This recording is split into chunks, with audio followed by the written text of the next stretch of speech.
Un des pères de l'Église a dit que la Trinité était une révélation de l'amour divin. Le Père, qui est amour, une source d'amour.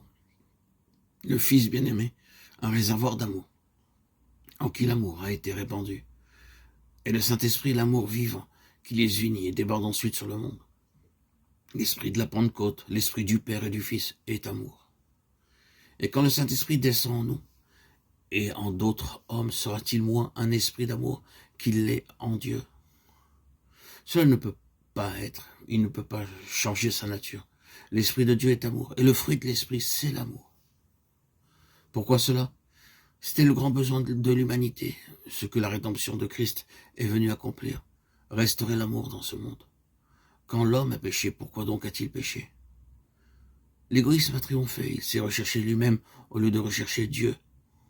Et notez bien, à l'instant même, Adam commença à accuser la femme de l'avoir fait tomber. L'amour pour Dieu était parti, l'amour pour les hommes était perdu.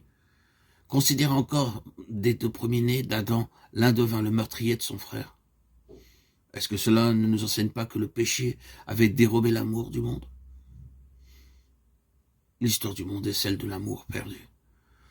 Le Seigneur Jésus est venu du ciel comme le Fils du Dieu d'amour. Car Dieu a tant aimé le monde qu'il a donné son Fils unique. Le Fils de Dieu est venu nous montrer ce qu'est l'amour. Il vécut une vie d'amour sur la terre en compagnie de ses disciples, plein de compassion pour les misérables aimants, même ses ennemis, et c'est par amour qu'il mourut. Et quand il entra au ciel, qui envoya-t-il sur la terre? L'esprit d'amour. Et quand il envoya cet esprit devait apporter l'amour de Dieu dans le cœur des hommes, pour bannir du cœur des hommes l'égoïsme, l'envie, l'orgueil. Le fruit de l'esprit, c'est l'amour. Et quelle fut la préparation pour la promesse du don du Saint-Esprit? Vous savez tous que cette promesse se trouve dans Jean 14. Mais rappelez-vous ce qui précède au chapitre 13. Avant de promettre le Saint-Esprit, Christ donna un nouveau commandement, au sujet duquel il dit des choses merveilleuses.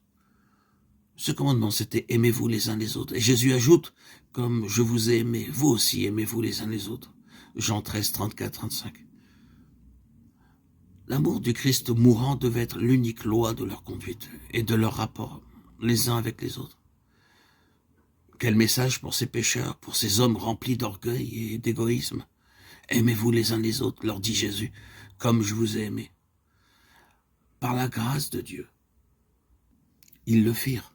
Quand la Pentecôte vint, ils étaient au cœur, un cœur et une âme, au cœur de l'amour. C'est Jésus-Christ qui fit cette œuvre en eux, par la puissance du Saint-Esprit qu'ils avaient reçu.